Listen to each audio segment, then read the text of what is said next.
अभिवादन स्वीकार कीजिए ब्रजेश मिश्रा का। और आप देखना शुरू कर चुके हैं द डिबेट। आयकर के छापे फिर से कहाँ? विपक्षी दलों पे, और उन विपक्षी दलों में किस पे? जो सी कैटेगरी की पार्टी हैं, छोटी पार्टियाँ, 1 सीट 2 सीट पे जो सिमटी हुई हैं, छोटा छोटा दल बनाए हुए हैं, उनके यहाँ छापे। क्यों छापे पड़े? फंडिंग कहाँ से हो रही है, इसको लेकर आज पूरे देश भर में ज़बरदस्त छापेमारी आयकर विभाग ने किया। आरोप लगाया कि ये लोग को फंडिंग मिल रही है, ब्लैक को वाइट किया जा रहा है। अब असलियत क्या है ये तो बाद में पता चलता है, लेकिन छापे तो हैं। तो इन छापों के पीछे का कारण क्या है, और इस छापे से हासिल क्या हुआ, और ये छापा डालने के मकसद क्या है, इन सब विषयों पर आज हम खुलकर चर्चा करने वाले हैं। बहन भाइयों, आयकर के छापे अब राजनीतिक दलों पर भी आ गए। अब तक तो ये व्यापारी, मीडिया वाले, बिल्डर, ज्वेलर्स और बड़े लोगों, इंडस्ट्रियलिस्ट, बहुत बड़े वालों पे छापा नहीं डालता आयकर विभाग। बहुत बड़े वाले डालने पर फिर आयकर पर छापा पड़ जाता है। तो आज चुनी गई छोटी पार्टियां, सी कैटेगरी वाली, डी कैटेगरी वाली, बेचारे छोटे छोटे दल हैं अपना, जो किसी तरह गुजर बसर कर रहे हैं या अपने हक हुकूक की बात उठाते हैं, उन सब के यहाँ छापे डाले गए बेदर्दी से। कोई एक कमरे में पार्टी चला रहा है, कोई 2 कमरे में पार्टी चला रहा है, किसी की पार्टी गेस्ट हाउस में है, लेकिन छापे ताबड़तोड़ देश भर में। अभी क्या डिटेल्स है ये तो इनकम टैक्स डिपार्टमेंट ने शेयर नहीं किया है, लेकिन जो तस्वीरें और जो हालात इन पॉलिटिकल पार्टीज़ के दिखे हैं, उससे लगता है कि ये खुद बेचारे भूखमरी के शिकार थे। इनके पास दूसरों को देने के लिए क्या होगा, अब ये तो जांच के बाद ही पता चलेगा, लेकिन सच में इनके हालात ख़राब थे।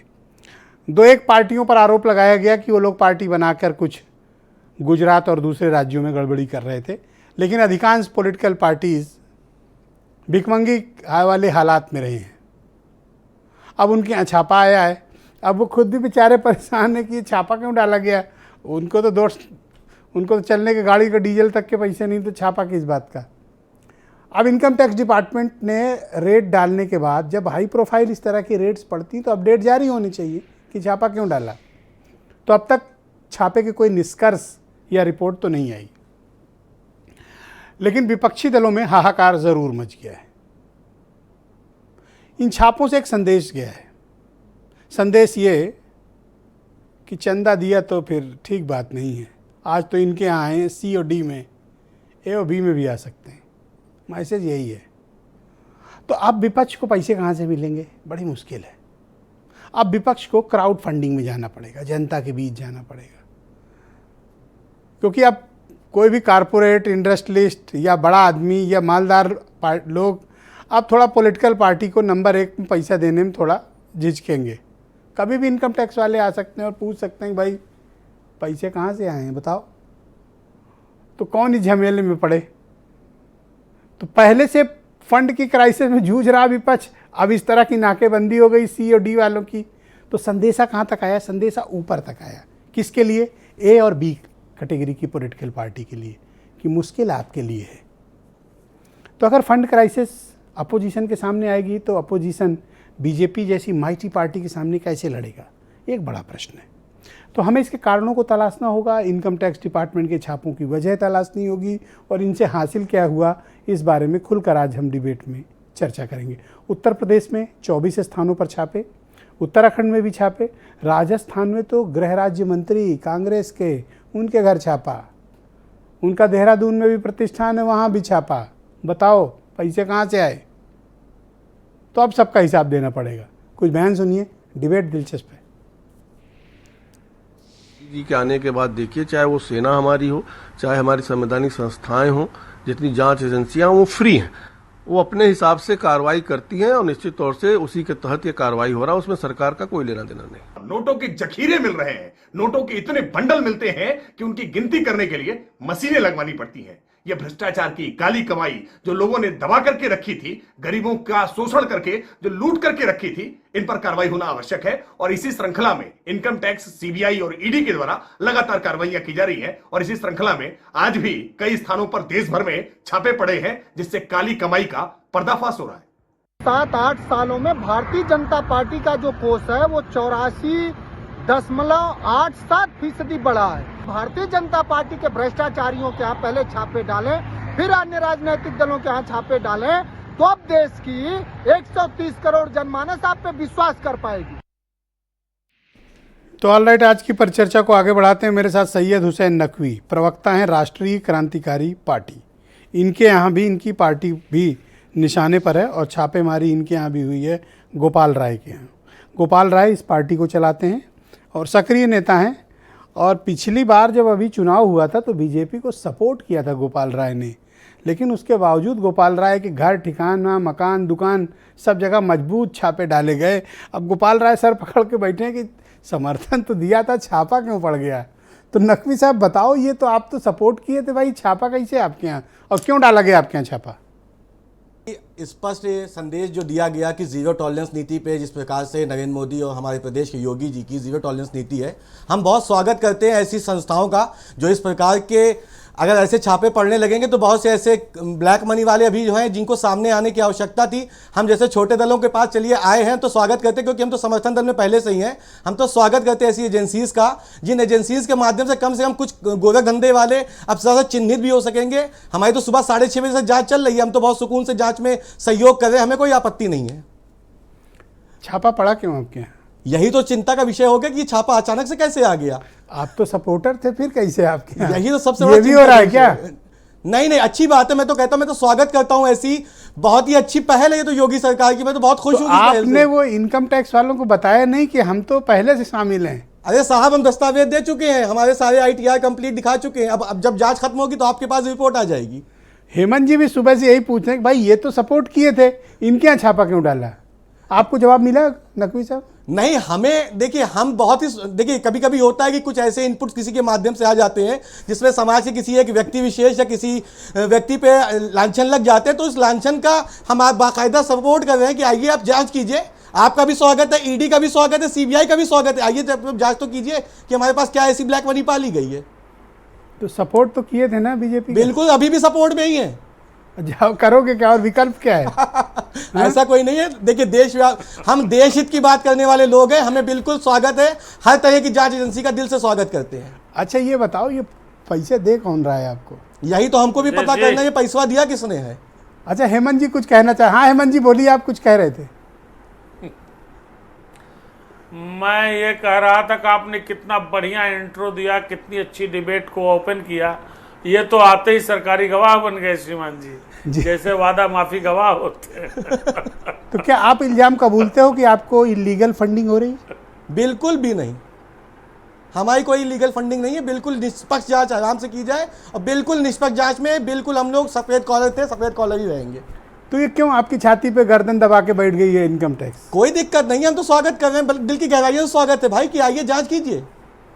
तो गोपाल राय जी से बात हो पाई आपकी? जी हाँ, हमारी बात चल रही है, डिपार्टमेंटल बात चल रही है। स्वस्थ हैं वो? ठीक हैं? बिल्कुल स्वस्थ। परेशान तो नहीं है? बिल्कुल परेशान वो होता है जो गलत होता है, हम तो सीना तान के बैठे हुए हैं, आइए जांच कीजिए। मैं तो खुद आपको अप्रिशिएट करता हूँ कि छापे के बीच आप डिबेट में बैठे हैं, ये मतलब बड़े ही हिम्मत की बात है, हौसले की बात है। I appreciate you. Thank you so much. आपकी सराहना है, लेकिन ये तो बताओ पैसा आया कहाँ से? पैसा आया ही तो नहीं है, यही तो दिक्कत है। आए बिना इतना हल्ला हो गया, कम से कम इसी बहाने name and fame Gopal Rai ji का विश्वव्यापी नेम फेम दे दिया सरकार ने। बहुत बड़ा हमको पहले सौभाग्य दे दिया कि नेम एंड फेम दे दिया है। देखो, बीजेपी को सपोर्ट किए, छापा पड़ गया, कुछ मिला भी नहीं, और ये हम सब लोग अलग। बड़े संतोषजनक व्यक्ति हैं, संतोष से बैठे, हमें कोई दिक्कत कोई आपत्ति नहीं है। अच्छा, ये इनकम टैक्स वाले, ये हालांकि ऑफिशियली अभी कोई प्रेस नोट दिए नहीं है, लेकिन अनऑफिशियली मीडिया वालों कह रहे हैं कि आप लोग ब्लैक मनी को वाइट कर रहे हैं। अनऑफिशियल मीडिया जो यूट्यूब मीडिया होता है ना, जिसके पास न्यूज़ लिंक नहीं होते हैं, वो कुछ भी चला देता है, तो वो अभी वो चल रहा है। इनकम टैक्स की जब ऑथेंटिक कोई रिपोर्ट आएगी तो उसको बताया जाएगा, फिर उसका भी जवाब दिया जाएगा कि यदि ऐसी कुछ चीज़ें आई है तो उसका भी जवाब दिया जाएगा ना। तो ये इनकम टैक्स वाले गोपाल राय जी से क्या पूछ रहे हैं? सवाल कुछ किए होंगे? बहुत से ऐसे डॉक्यूमेंट्रीज मांगी गई जिन डॉक्यूमेंट्रीज के बिहाफ पे जो हम पे लांछन लगाए गए, लेकिन उन डॉक्यूमेंट्रीज में हम बिल्कुल क्लियर है, हमें कोई आपत्ति नहीं है। कोई बाहर के राज्यों से भी कोई पैसे वैसे भेजा था क्या? ये तो अफवाह फैलाई गई है। अच्छा, किसने फैलाई? अब ये तो चिंता का विषय हम आपके माध्यम से समाज के बीच में भी जाना चाहिए कि आखिर ये फैला कौन रहा है। तो ये बताइए कि ये आगे सपोर्ट देंगे बीजेपी? 100% हम देश हित की बात करने वाली पार्टी के साथ हैं, हम राष्ट्रवादी सोच के साथ हैं। नहीं, रहना भी चाहिए। हेमंत जी भी यही सलाह दे रहे हैं कि भाई रहना भी चाहिए। हेमंत जी बहुत वरिष्ठ व्यक्ति है, उनकी इनकी तो जो सलाह है वो बिल्कुल हानि है, उसको जो है आंखों से सलाम करने वाली बात है ना। बिल्कुल बिल्कुल। हाँ नहीं, करते रहिए, बहुत ज़रूरी है। ओपी सिंह जी शुक्रिया भाई डिबेट में आने के लिए। क्यों इन गरीबों का गला दबा रहे हो? ब्रजेश जी, पिछले 8 वर्षों से जब से 2014 में केंद्र में आदरणीय मोदी जी की सरकार बनी है, तब से लगातार जो है भ्रष्टाचार और भ्रष्टाचारियों के खिलाफ लगातार छापे पड़ रहे हैं, कार्रवाई हो रही है। और ऐसे ऐसे इस देश के अंदर गरीब मिले जिनका सोना और रुपया ट्रकों से लाद करके आईटी विभाग ले गई, इनकम टैक्स विभाग ले गई। तो इसमें कौन गरीब के यहाँ छापा पड़ता है और किस अमीर के यहाँ पड़ता है?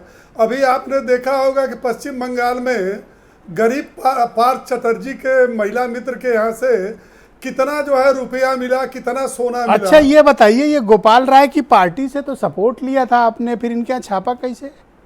अरे भाई ब्रजेश जी, सपोर्ट करिए चाहे विरोध करिए, आईटी विभाग और ईडी और सीबीआई वो तो देखती नहीं कि कौन सा, वो तो सूचनाओं के आधार पर कार्रवाई करती है। तो चाहे वो गोपाल राय हो और चाहे वो भारतीय जनता पार्टी का हो, चाहे सपा का हो, चाहे बसपा का हो, चाहे कांग्रेस का हो, चाहे कोई जो है वो संगठन हो, चाहे कोई अधिकारी हो, तो वो अब आईटी विभाग को जो सूचनाएं एकत्र करती है उसके आधार पर छापा मारती, कार्रवाई करती है। कह रहे हैं आपको समर्थन जारी रखेंगे छापा खाने के बाद भी। अरे नकवी साहब को बहुत बहुत बधाई, उन्होंने बेचारे ने कितना बड़ा दिल करके कहा, और उन्होंने एक प्रकार से आपने जितने सवाल किए। तो ये भ्रष्ट लोगों से समर्थन क्यों ले रहे हो आप? ना लो, मना कर दो आज इनको। नहीं, भ्रष्ट कौन है ये तो आईटी विभाग छापे के बाद बताएगा कौन भ्रष्ट है। जब उनके यहाँ से बरामद होगा, पैसा बरामद होगा, जो हेरा फेरी किए होंगे। क्या हेरा फेरी की गोपाल राय ने? नहीं, ये मुझे क्या पता ब्रजेश जी, और यहाँ आप चैनल पर बैठे हैं, क्या पता है कि गोपाल राय ने क्या हेरा फेरी की? और इस देश के अंदर 100 ठिकानों से अधिक छापा पड़ा है भाई, 12 राज्यों में। गोपाल राय के कितने जगह ठिकाने पे हैं? 4-5 जगह नहीं नकवी जी। गोपाल राय के प्रति आपकी सिंपैथी है, भगवान करे मैं अच्छा बच जाए, लेकिन आप करेंगे क्या? सपोर्ट आप लें, झंडा आप उठवाएं उनसे, और सिंपैथी मेरी बताएंगे। नहीं, मैं देख रहा हूं कि आपको ये जो है नकवी साहब के प्रति काफी संपत्ति है कि इन्होंने बीजेपी को सपोर्ट। अच्छा आप गरिया दो, इनको गरिया दो आप। नहीं, आप गरिया दो इनको। नहीं, मैं क्यों दूं? आप बदला ले लो। लेकिन ब्रजेश जी ये देखिए ना कि गोपाल राय जैसे आज देश के 12 राज्यों में 100 से अधिक स्थानों पर यह छापा पड़ा है। यह छापा बड़े घरानों पर पड़ा है, कई नेताओं पर पड़ा है, कई पार्टियों पर बना है। और आपको पता होगा सुल्तानपुर में भी एक पार्टी है, उसके यहाँ भी जो है करोड़ों के हेरा फेरी के सूत्रों के हवाले से पता चल रहा है। तो ये तो आईटी जांच करे, देखिए ऐसा तो सुल्तानपुर वाले का सूत्र बता रहा है, और गोपाल राय वाले का सूत्र क्या बता रहा है? गोपाल राय का सूत्र नकवी जी ने बताया तो कि अभी जो है अभी कोई स्पष्ट आईटी। अरे भाई नकवी जी ये कह रहे हैं कि मैं आपसे बड़े सिंपैथी रखा हूँ, झंडा तो आप इनका उठाए थे, सिंपैथी हमसे नहीं। झंडा और डंडा। एक सेकंड रुक तो जाओ ओपी सिंह जी, इनसे पूछ लेने दो। देखो आपके मुंह पे आपकी बेइज्जती कर रहे हैं। हम देशव्यापी सोच का, फिर से आपको बोल रहे हैं, मैं राष्ट्रवादी सोच के साथ हूं। हमारे नेता का केवल और केवल एक मिशन, राष्ट्रवादी सोच के साथ हम हैं। हम देश हित की बात जो करेगा हम उसके साथ हैं। और ये छापे ऐसे 100 छापे और पड़वा दीजिए, हम तब भी जो है बीजेपी के साथ ही समर्थन में है। करेक्ट। कह रहे हैं कि भ्रष्टाचारियों पर छापा पड़ा है, किसी को भ्रष्टाचारी घोषित और ये कह रहे हैं कि अभी कोई जजमेंट नहीं आया है। अभी आशंका के आधार पे एक रेड पड़ी है जिसमें अभी कुछ भी स्पष्ट नहीं हुआ है कि क्यों हुआ, कैसे हुआ, किसके लिए हुआ, अभी कुछ भी स्पष्ट नहीं है।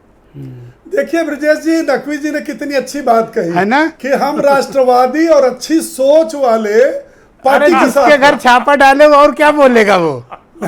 छापा, एक बार और छापा पड़वा दीजिए। ये देश के अंदर जो है और क्या बोलेगा बेचारा?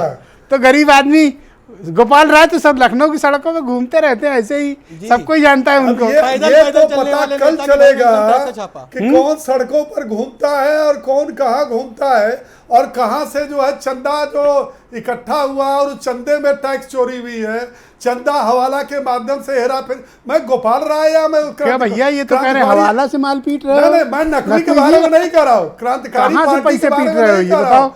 अभी चलो आप खुले, केवल कुछ तो एक खुले। उदाहरण दे रहे हैं, कुछ तो खुल बहुत गए से ये। पार्टियां हैं, बहुत से नेता रुक है, जाओ, आप क्यों नकवी को रुक बार जाओ बार जरा। घेर रहे हैं? अरे भाई आया डिबेट में तो बात तो कर लेने दो नहीं, आप नकवी को ज्यादा घेर रहे हैं भाई। ना। अभी कह रहे थे मैं सपोर्ट कर रहा हूँ, अब कह रहे हो घेर रहे हैं।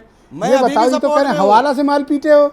हम नहीं, अभी मैं भी नकवी support के में लिए एक नहीं बात और कहा, करवा लीजिए। मैंने हाँ? नकवी के लिए नहीं कहा, अच्छा बोल तो लेने दो इनको। और भी पार्टियां अरे हैं। कहे तो लेने दो। हाँ बोलो भाई नकवी जी। मैं बोल रहा हूं एक जांच और करवा लीजिएगा, अभी ईडी भी आ जाए तब भी हमारे नेता निष्पक्ष हैं और राष्ट्रवादी सोच के साथ हम अभी भी हैं और कल भी होंगे, और 2024 में अभी से समर्थन अभी से सुन लीजिए। बीजेपी को अब बिल्कुल राष्ट्रवादी सोच को। भैया हेमंत जी अब आप ही गुत्थी सुलझाओ, मेरी तो समझ से बाहर है। मतलब मेरा तो छोटा सा दिमाग है, फ्यूज हो गया ये सब सुन के। ये क्या बोल रहे हैं ये लोग आपस में, थोड़ा समझाओ, इस पे ये रोशनी डालो। मिली जुली सरकार है। ये मिल एक छापा डाल रहा है, दूसरा कह रहा है इनको पूरा सपोर्ट। पहली लाइन तो यही बनती है, पहली लाइन तो इन छापों पे यही बनती है। और अभी तक जो वार्तालाप सुना भारतीय जनता पार्टी के ओम प्रकाश सिंह और क्रांतिकारी पार्टी के प्रवक्ता महोदय का, तो प्रथम दृष्टया एक पंक्ति बनती है कि मिली जुली सरकार है। देखिए ऐसा है कि गंभीर विषय है, इसमें कोई शक नहीं। आज तो कई तरह की चर्चाएं देश में चल रही हैं कि उधर कांग्रेस की भारत जोड़ो यात्रा चल रही है, तो उसको डिफ्यूज करने के लिए इतनी जगहों पर छापे पड़ गए, मीडिया में वो छापे ज़्यादा दिख रहे हैं और भारत जोड़ो बहुत कमतर दिख रहा है, इस तरह की भी चर्चा है। लेकिन आप एक बात देखिए, भारतीय जनता पार्टी कोई नया या अजूबा काम नहीं कर रही। भारतीय जनता पार्टी वही काम कर रही है जो आपने अतीत में किया है। कांग्रेस जब सरकार में थी केंद्र में, या उत्तर प्रदेश में जिन राज्यों की सरकारें थी, उन्होंने जिन तरीकों का इस्तेमाल किया, भारतीय जनता पार्टी ने उसको परिष्कृत करके और जोरदार बना करके उन्हीं इंस्ट्रूमेंट्स का इस्तेमाल किया और वही कर रहे हैं। प्रश्न यह है कि जब मुझे मालूम है कि 70 में 68 लोग चोर हैं, चोरी करते हैं, पैसा 8 गुना बचाते हैं, एक राजनीतिक व्यक्ति की आमदनी 5 साल में 70 गुना बढ़ जाती है, सर्वविदित है, कहीं नज़र उठा के देख लीजिए, तो आपको पकड़ने के 100% चांस हमारे पास सुनिश्चित रहते हैं। एजेंसीज हैं, इस्तेमाल करेंगे। क्या इन एजेंसीज का इस्तेमाल आज से 10 साल पहले नहीं होता था, 20 साल पहले नहीं होता था, 15 साल पहले नहीं होता था? 15 साल पहले होता था। उस वक्त की सरकारें बड़ा गुपचुप तरीके से और दिमाग लगा करके साइलेंटली इनका इस्तेमाल करती थी। इन्होंने उसका पेस बढ़ा दिया है, ये भरपूर इस्तेमाल कर रहे हैं। इनको मालूम अगर 350 करोड़ रुपए का चंदा एक ऐसी पार्टी जिसका कोई अस्तित्व नहीं है, जो सभासद का भी चुनाव नहीं जीतती है, उसके पास 100 करोड़ रुपया, 150 करोड़ रुपया, 350 करोड़ रुपया कहाँ से आ जाता है? तो निश्चित रूप से आप फंसोगे।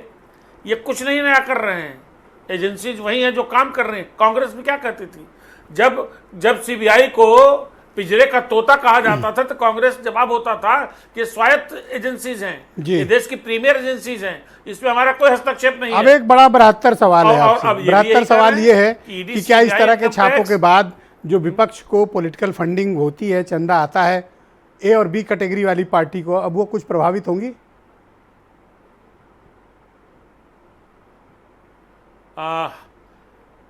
सुनिश्चित रूप से ब्रजेश जी, एक चीज ध्यान रखिएगा, ये चंदा बहुत बड़ी चीज है। इन बिना चंदे के बिना पॉलिटिकल पार्टी सरवाइव नहीं कर सकती है। और जिस पार्टी का आर्थिक आधार कमजोर हुआ, वो पार्टी ध्वस्त हो गई। आप देखिएगा क्षेत्रीय छत्रपों ने क्या किया, क्षेत्रीय छत्रप बदनाम क्यों हुए?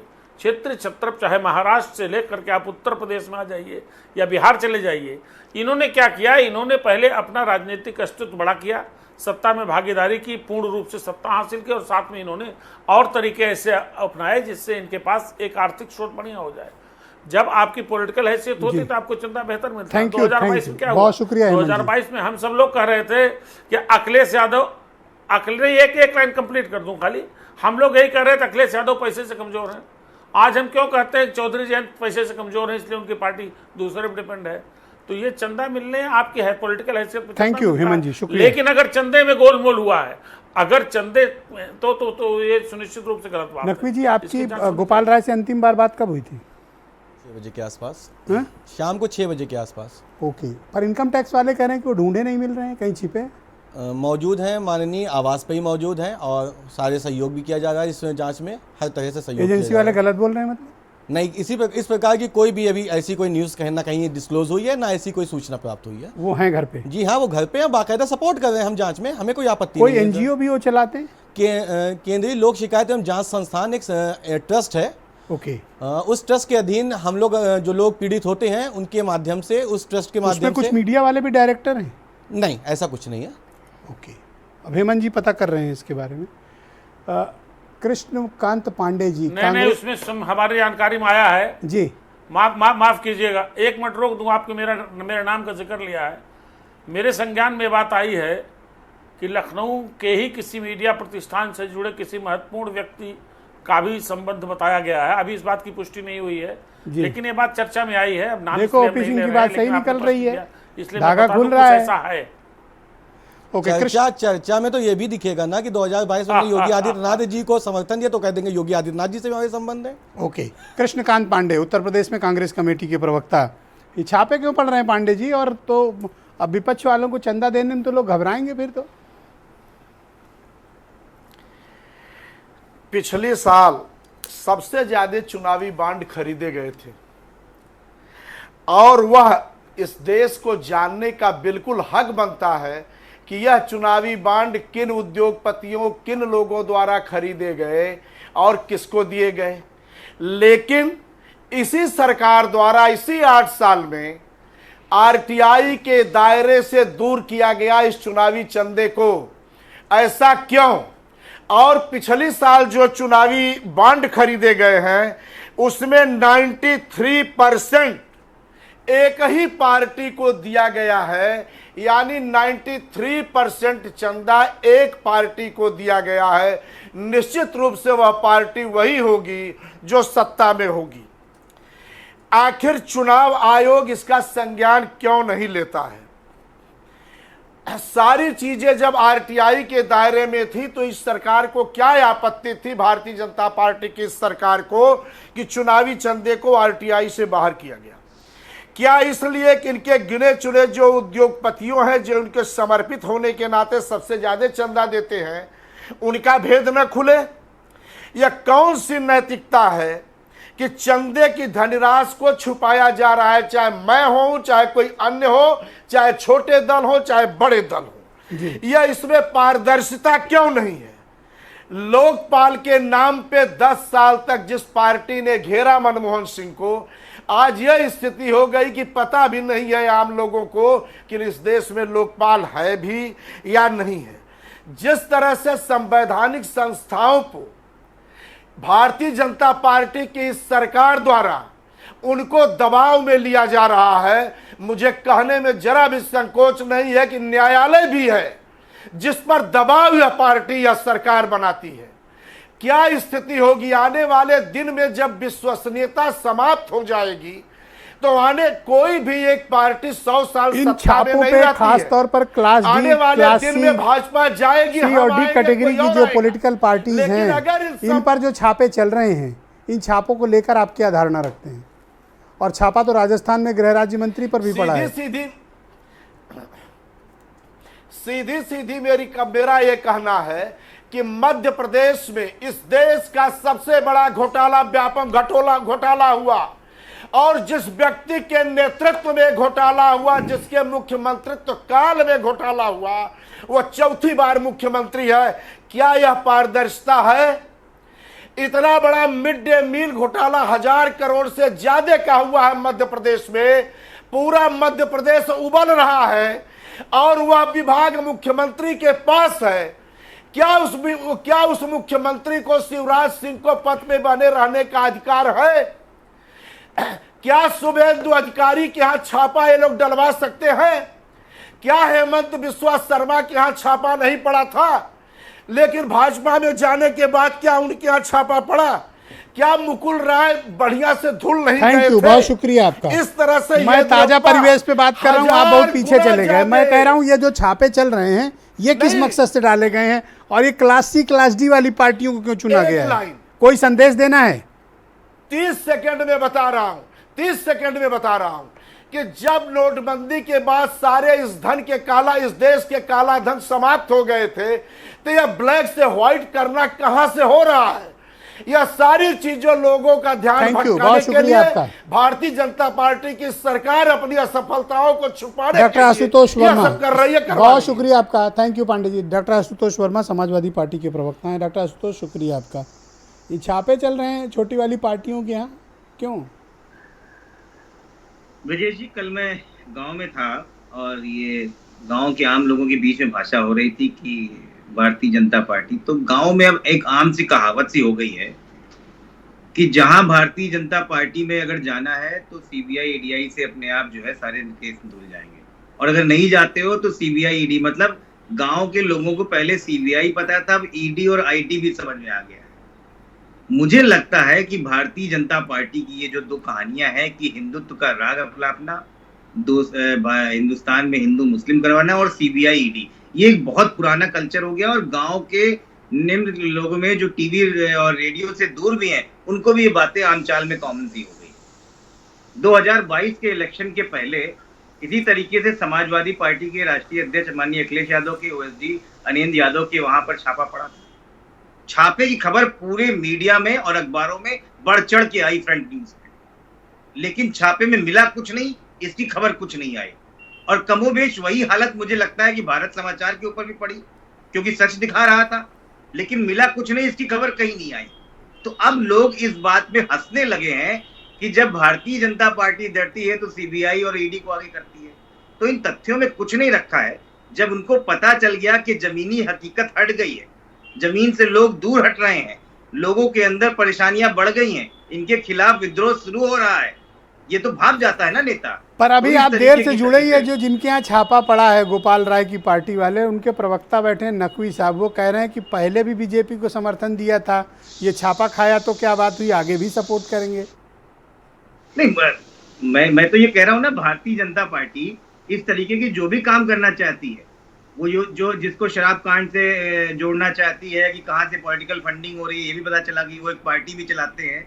देखिए ये सब भारतीय जनता पार्टी ने बहुत पहले से कर लिया था जी। जब दिवंगत अरुण जेटली जी ने ये रिफॉर्म्स किए थे और इसमें इलेक्टोरल बॉन्ड्स लेके आए थे, आप देखिए 86% जो इलेक्टोरल बॉन्ड है वो भारतीय जनता पार्टी को है। मतलब आप चोरी का पैसा वाइट करके अगर देना चाहते हो तो भारतीय जनता पार्टी ने उसका रास्ता बनाया है।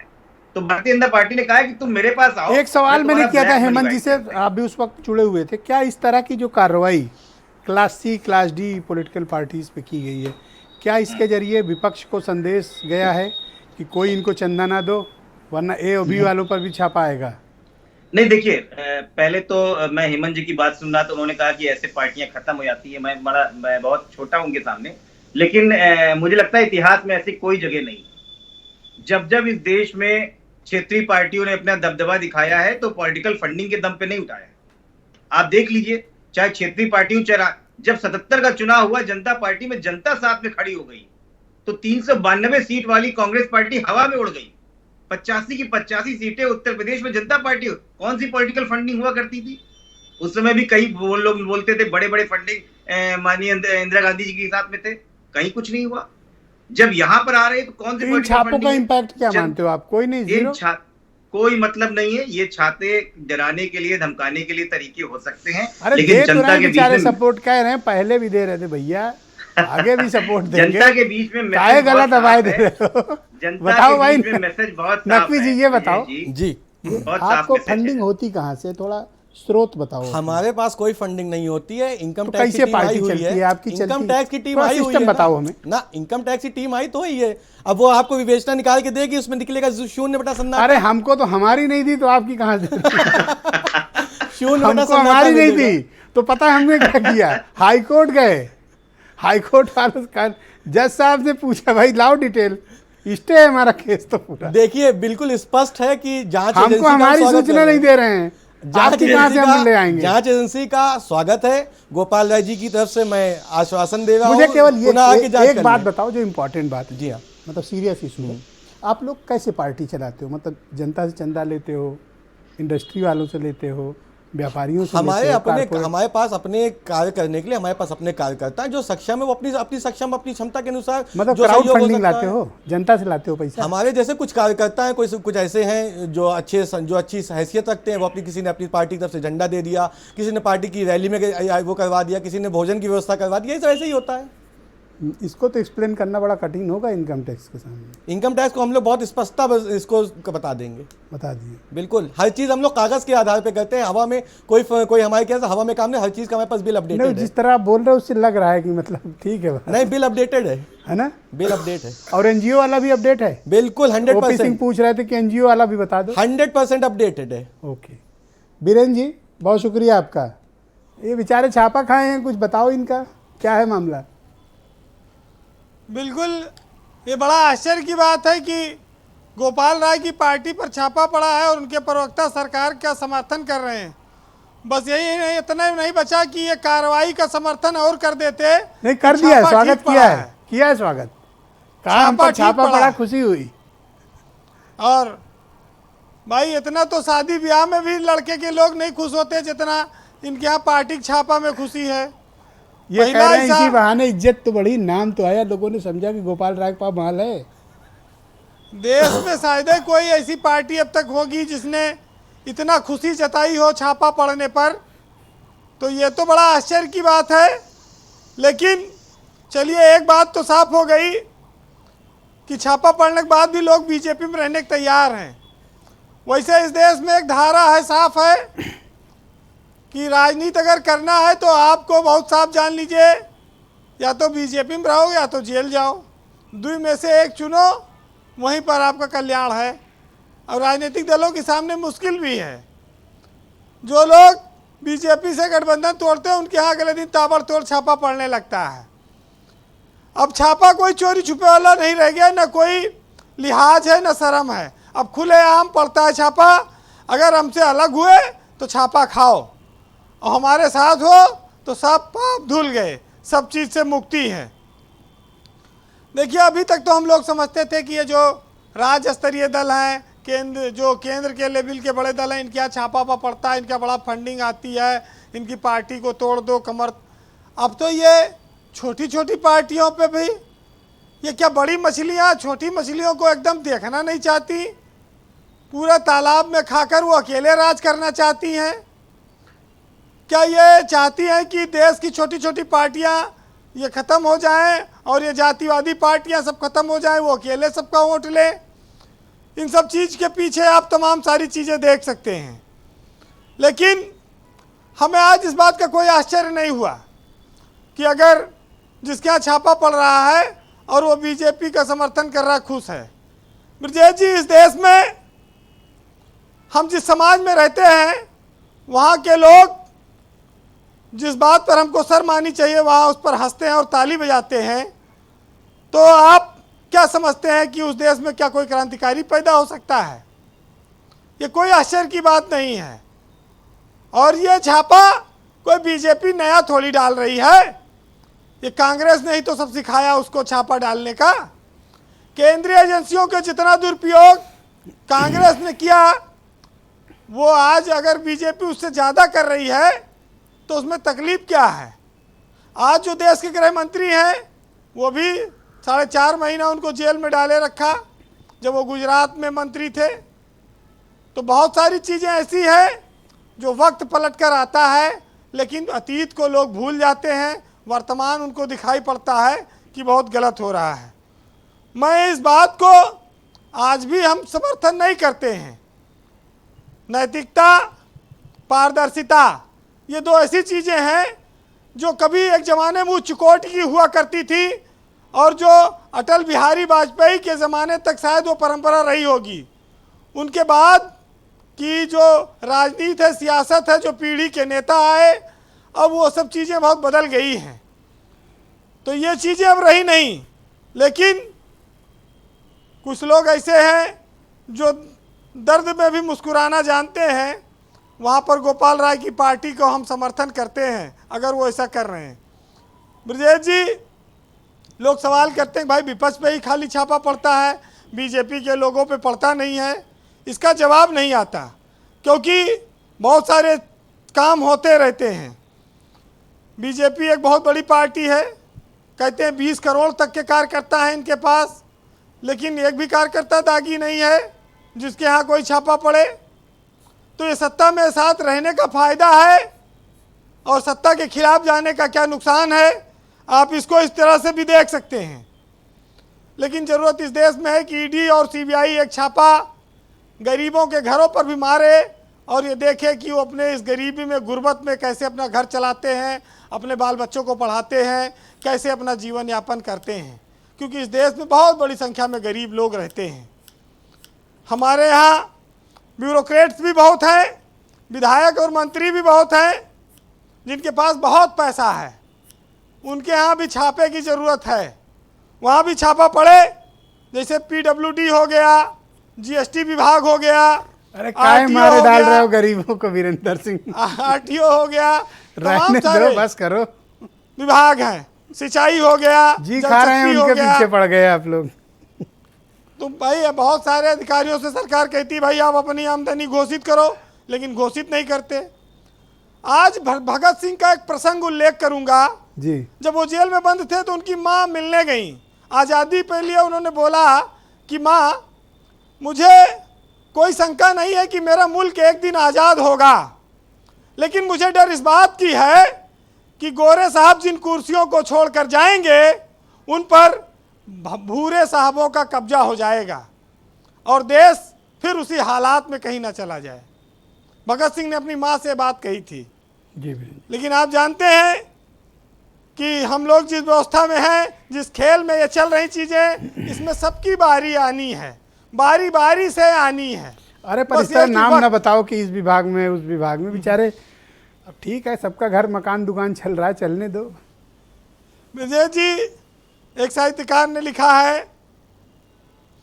कि कलम सुहागन बनी हुई है सत्ता के गलियारों की, और चांदी ही चांदी दिखती है नेताओं के यारों की। एक तरफ सैनिक बेचारे मारे जाते हैं सीमा पर, और संसद बस्ती बनी हुई है कुर्सी के बीमारों की।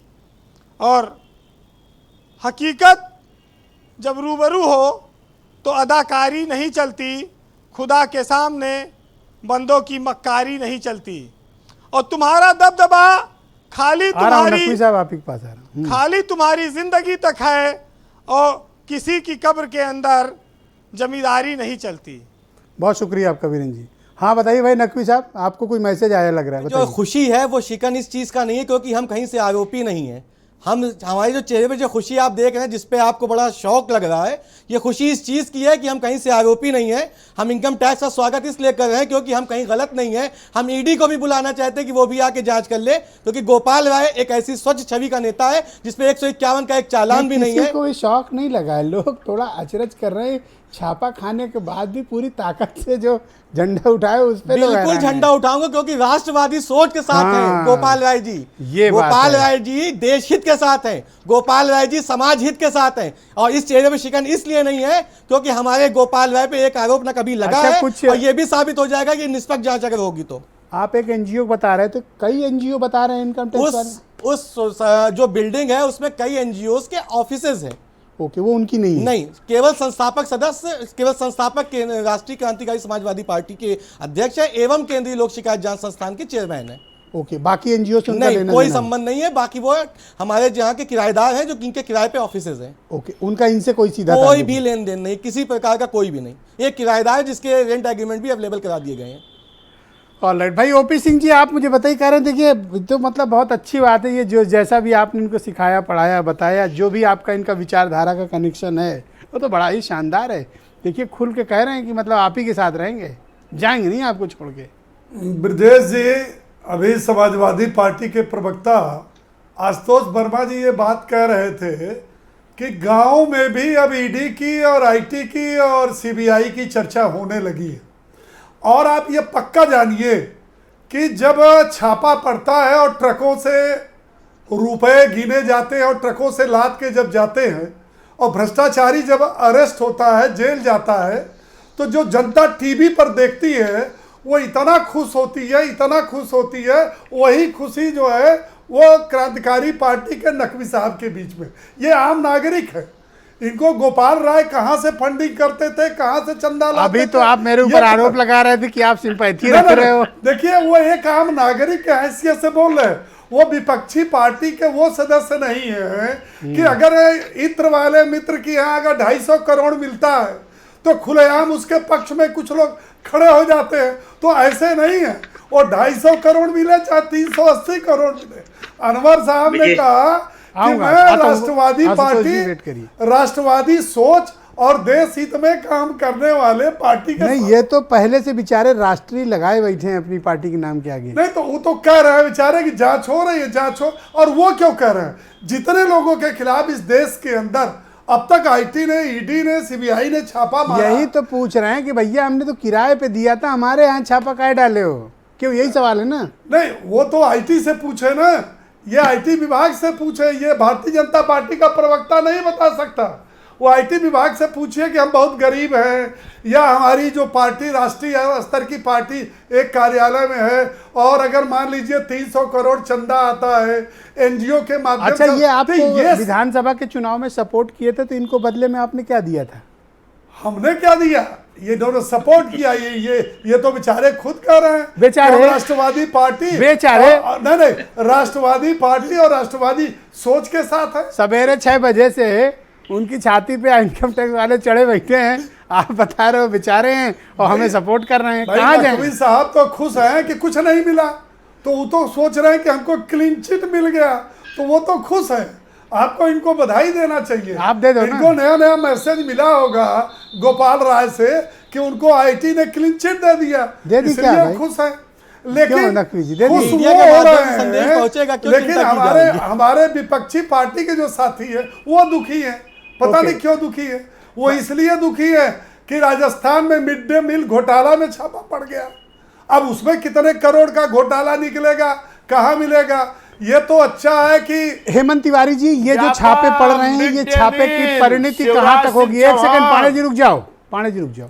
हेमंत तिवारी जी, ये जो छापा पड़ा है, ये सिर्फ पॉलिटिकल पार्टी तक भी सीमित रहेगा या एनजीओ, मीडिया, ब्यूरोक्रेसी, इन सब का भी कोई नेक्सस आप देख रहे हो इसमें? इस देश के स्वतंत्र नागरिक के नाते मेरा विचार है कि अगर कोई गलत करता है, कोई गलत तरीके से पैसा कमाता है, कोई बेईमानी, मक्कारी, कालाबाजारी और अन्यान्य तरीके से धन अर्जित करता है, तो उसके खिलाफ जांच होनी चाहिए। जांच एजेंसियाँ इसीलिए हैं। लेकिन इस चीज़ का ज़रूर ध्यान रखना चाहिए कि सबके साथ समानता हो, कोई किसी के साथ भेद विभेद ना हो। दुर्भाग्य होता क्या है कि आज जो लोग रोते हैं कि इनके यहाँ छापे पड़ रहे हैं, कल जब ये हुक्मरान बने होते हैं, सत्ता की शीर्ष पायदान पे बैठे होते हैं, तब यही करते हैं। ये भी चुनिंदा जगह छापे मरवाते हैं। ये चुन करके क्यों काम होता है? मैं तो कह रहा हूँ कि जितने बेईमान, बहुत अच्छी बात कही अभी बीरेंद्र सिंह ने, जितने बेईमान मक्कार अधिकारी हैं, जिनकी बड़ी बड़ी कोठियां हैं, जिनकी जिंदगी की पूरी तनख्वाह से 1000 गुना बड़ी की हैसियत है, किसी महकमे में है, केंद्र सरकार में है, राज्य सरकार में है, तहसील में है या पुलिस में है, एडमिनिस्ट्रेशन में है, किसी महकमे में है, पॉलिटिकोज हैं, सबके यहाँ छापे पड़ने चाहिए, लेकिन बराबरी से पड़ने चाहिए। एक दृष्टि से किसी सरकार को नहीं देखनी चाहिए। कोई सरकार कानी नहीं होती है, दोनों आके खोल के कार्रवाई करनी चाहिए। और अगर इस देश को सही करना है तो इस तरह छापे जरूरी है, लेकिन इन छापों के पीछे कोई राजनीतिक उद्देश्य नहीं होना चाहिए। जैसे कहीं भी छापे पड़े होंगे, मुझे याद है, अगर उसका कोई पॉलिटिकल कनेक्शन होगा तो जरूर इल्जाम लगा होगा कि ईडी कार्रवाई कर रही, ये कार्रवाई कर रही। अभी महाराष्ट्र में जो कुछ हुआ, ये कहा जा रहा है कि वहाँ ईडी को एक ऐसी एजेंसी बना दिया है जिससे जब चाहो उसको धमकवा दो। अब इन छापों का आप स्कोप क्या देखते हो कि इसका पॉलिटिकल फंडिंग पे इम्पैक्ट क्या पड़ेगा? मैं यूपी के परिप्रेक्ष्य में ये सवाल कर रहा हूँ। देखिए, एक बात जान लीजिए, अगर कोई राजनेता कहे कि बिना धन के वो पार्टी चला लेगा, वो झूठ बोलता है। उस नंबर 2 का काम जरूर करता होगा। बिना पैसे के राजनीति नहीं कर सकते, बिना पैसे का पार्टी नहीं चला सकते। आशुतोष जी शायद खराब बुरा मान गए, मैं दूसरी चीज़ कह रहा था। 2022 के असेंबली इलेक्शन पहले यही कहा जा रहा था कि भारतीय जनता पार्टी जो सर्व साधन से संपन्न है, बड़े बड़े नेता हैं, बड़े बड़े चेहरे हैं, बहुत धन है, बहुत पॉलिटिकल फंडिंग है। अखिलेश यादव के पास क्या है? फाइनेंशियली कमज़ोर हैं। ये बात कही जा रही थी और एक इशू बना भी था। फिर कहाँ से पैसा मिलेगा? तो पैसे के बिना साहब चुनाव जीतना, चुनाव लड़ना बड़ा मुश्किल काम है, लेकिन उसमें भी ईमानदारी बरतनी चाहिए। हम ब्रजेश जी एक प्रश्न पूछते हैं, पूरा देश इस सवाल का जवाब जानना चाहता है, ये इतने एमएलए, इतने मंत्री, इतने एमपी, इतने पॉलिटिकोस, इनकी आमदनी 500 गुना कैसे बढ़ जाती है? इन्होंने नासिक वाली छापा खाने की मशीन लगा रखी क्या? इन सारे बेईमानों के यहाँ छापे पड़ने चाहिए। पर दुर्भाग्य है, सरकार चाहे कांग्रेस की हो, चाहे सरकार आज की हो, छापों में बेईमानों के साथ बराबरी नहीं होती है। बेईमानों के साथ बराबर की कार्रवाई करने की जरूरत है। अच्छा एक चीज बताइए, अभी आपने किसी का नाम लिया, सुल्तानपुर की एक पार्टी है, अभी चर्चाएं हो रही है कि कुछ कई 100 करोड़ रुपए इसका, मुझे एग्जैक्टली नहीं पता है, वो तो जब डिटेल्स आएंगे पता लेंगे। लेकिन अगर ऐसा है तो ये कौन सी बुराई है? ऐसे लोगों की जांच होनी चाहिए। ओके, या आशुतोष अगर वर्मा, हम कोई एनजीओ चलाते हैं, ब्रजेश जी, क्षमा कीजिएगा, एक मिनट, मैं सवाल कर रहा हूं, मुख्य सवाल है। मैं कोई एनजीओ चलाता हूं, मैं पत्रकार हूं, या मैं मंत्री हूं, मैं नेता हूं, मैं एमपी हूं, मैं कुछ नहीं हूं, पॉलिटिकल पार्टी चलाता हूं। अगर मैं कोई एनजीओ चलाता हूं, उस एनजीओ में 4 प्रभावशाली व्यक्तियों को मैंने, या उनकी पत्नियों के, उनके रिश्तेदारों को मैंने डायरेक्टर बना लिया, उनका आवरण सामने दिखा करके हमने अगर लंबा लेन देन किया, तो ये कहाँ का न्याय है? छापा तो पड़ना चाहिए साहब, मैं ये कह रहा हूं। लेकिन छापेमारी में, ईडी की कार्रवाई में, के जरिए लोग किसी भी शिकायत का कार्रवाई काम में करते थे, समानता, मतलब एकरूपता भ्रष्ट होनी लोगों की चाहिए। शिकायत करता था एनजीओ, और क्या करता था? मैं एनजीओ, यही तो कह रहा हूं ना, इस देश के सारे एनजीओ की जांच हो जाए। 80% ऐसे एनजीओ मिलेंगे जो भ्रष्टाचार का अनावरण करने के नाम पर स्वयं भ्रष्टाचार, मैं किसी के ऊपर आरोप नहीं लगा रहा हूं, अभी छापों से कहे तो पूरी बात रहे हो और कह रहे हो आरोप भी नहीं लगा रहा हूं। की जब अंदरूनी जांच हुई है, क्यों भाई नकवी साहब, ये कह भी जा रहे हैं और नहीं भी कह रहे हैं। और अगर आईटी के पास केंद्रीय लोक शिकायत जांच संस्थान की स्थापना 10 जुलाई 2022 को हुई है। यह भी एक नया ट्रस्ट बना है जो जनता की शिकायतें जब आती हैं। किसकी शिकायत किया करते हो? अफसरों की? नहीं, जिस प्रकार जैसे किसी कोई पीड़ित आता है जिसकी मदद नहीं हो पा रही प्रशासन के माध्यम से, थाने के माध्यम से, तो उस व्यक्ति के लिए परिप्रेक्ष्य में एक लेटर लिख के इनकी मदद और ये अभी हाल ही में बना है? जी हाँ, जून 2022 का है। अच्छा जी, ओके। आशुतोष वर्मा जी, आप कुछ कहना चाह रहे थे? नहीं ब्रजेश जी, मैं ये कहना चाह रहा हूँ, देखिए जो जैसे ओम प्रकाश सिंह जी भारतीय जनता पार्टी के प्रवक्ता कह रहे हैं, वो बात को समझ नहीं पाए। मैं कह रहा हूँ गांव देहातों में अब इस बात का मजाक बनने लगा कि अगर तुम जीत नहीं सकते हो तो ईडी और सीबीआई को ले आओ। अब रही बात ईडी सीबीआई से क्या उत्तर प्रदेश की राजनीति में फर्क पड़ता है? देखिए, अब उत्तर प्रदेश की राजनीति में इसलिए नहीं फर्क पड़ता है, जब आपने परफ्यूम व्यापारी पीके जो जैन साहब थे, उनके वहां 160 करोड़ रुपए कैश दिखलाया, दिन भर टीवी मीडिया दिखाते रहे, और ये होगा, वो होगा, फलाना होगा, कनेक्शन तो कोई निकला नहीं। कुछ दिन पहले उनको जमानत भी मिल गई, वो घर आ गए हैं। तो भारतीय जनता पार्टी तो हकीकत जानती है। भारतीय जनता पार्टी ये भी नहीं बताने को तैयार है कि अखिलेश यादव के करीबियों की वहां कितना पैसा मिला, वो भी नहीं बता पाई। नहीं, इंटरेस्टिंग बात एक और बता दूं जो आपको नहीं पता होगी, कि भारत समाचार के पास कि इनकम टैक्स डिपार्टमेंट ने आज तक पीयूष जैन को नोटिस भी नहीं भेजी, ईडी ने भी पीयूष जैन को नोटिस नहीं भेजी। अब बताइए, तो भारतीय जनता पार्टी, अच्छा लेकिन जो आदमी एक साल में 16,000 गुना कमाई कर लेता है, क्योंकि वो गृह मंत्री, इस देश के गृह मंत्री का बेटा है, तो उससे नहीं पूछा जाता है? भाई उससे भी तो पूछना चाहिए कि तुम कौन सा भैया, तुमने सोना इधर से डाला, उधर से हीरा मोती निकलने लगा कि 16,000 करोड़ निकल आए। अब तो भैया गोपाल राय ही इसका जवाब देंगे कि क्या निकला। चौथा रईस आदमी बन जाता है 8 साल के। ओके, कृष्णकांत पांडे जी, आप कुछ कहना चाह रहे थे, आप अपनी बात कह रहे हैं। Krishnakant Pandey ji, go ahead. अभी एक सवाल कर रहे थे हमारे बड़े भाई आदरणीय हेमंत तिवारी जी, कहे कि कांग्रेस के समय में सब हो रहा था। भाई वो अनुभवी हैं, उनकी जानकारी पे मुझे कोई चैलेंज नहीं है, लेकिन कांग्रेस ने, इतना कहना चाहूंगा, कांग्रेस ने इन संवैधानिक संस्थाओं को कभी अपना फ्रंटल संगठन नहीं बनाया, इन पर नाजायज दबाव नहीं डाला। दूसरी बात हो रही थी पदयात्रा की, कि आज हमारी पदयात्रा शुरू हुई है कन्याकुमारी से, और आज ही ये छापे टीवी मीडिया पे छापे भारी हो गए, हमारी पदयात्रा कब दिखाई जा रही है? मैं जवाब देके आगे आ रहा हूं। मैं ये कहना चाहता हूं, इस बिके हुए अधिकांश मीडिया के कुकर्मों के चलते ही हम जनता के बीच 3570 किलोमीटर की पदयात्रा हमारा राष्ट्रीय नेतृत्व कर रहा है। इसीलिए हमें पूरा भरोसा है, चैनल पे बैठ के सब मीडिया को गरिया रहे और कह रहे हो कि आजादी नहीं है बोलने की। अधिकांश, मैंने सबको नहीं कहा है, मैंने अधिकांश कहा है। हेमंत जी को आपत्ति है भाई, हेमंत जी को मैंने कहा अधिकांश मीडिया पूरे नहीं, मुझे विपक्ष आपत्ति को है। नहीं दिखा मैं रहा सबका है, विरोध करता हूं, इसलिए मैं हम इस बात जनता का के विरोध बीच करता हूं। चैनल पर बैठ करके आप मीडिया पद यात्रा का ही नहीं है। तो प्रचार कर रहे हैं, दूसरी और कर क्या चीज, रहे हैं? हेमंत जी की बात पत्रकारों के अध्यक्ष हैं कहा भाई, विधायक पत्रकार किस संघ के अध्यक्ष हैं हेमंत जी, पैसे से, किस पैसे पत्रकारों से की नुमाइंदगी विधायक करते हैं। खरीदे जा रहे हैं? इसीलिए मैंने अधिकांश नहीं, शब्द ये का गलत प्रयोग बात किया, है। इस सबका तरह प्रयोग की नहीं भाषा किया। मैंने शोभा अधिकांश नहीं शब्द का देती है। प्रयोग किया जो है, और वो करता गलत रहूंगा। बयान भी चलाते हैं, दूसरी आप चीज, डिलीट कर ओम देते हैं। प्रकाश सिंह जी, जैसा कि यहाँ छापे कब पड़ेंगे, और जो विधायक खरीदे जा रहे हैं और हर जिले में 5 स्टार ऑफिसर्स बन रही है, वहां छापे कब पड़ेंगे? अरे हेमंत बिश्व शर्मा के घर छापे कब पड़ेंगे? या छोटी छोटी बहुत शुक्रिया आप सबका, बहुत बहुत धन्यवाद। आप सबने सबने अपने अपने बहुमूल्य विचार आज की डिबेट में प्रस्तुत किए। मैं आप सबका बहुत आभारी हूँ, बहुत बहुत धन्यवाद। और बहनों भाइयों, आप सबका भी बहुत शुक्रिया। अब इनकम टैक्स के प्रश्न नोट का इंतजार है कि वो क्या आरोप इन लोगों पर लगाते हैं, डी और सी वालों के ऊपर, कि इनको चंदे मिले कहाँ से। शुक्रिया, नमस्कार।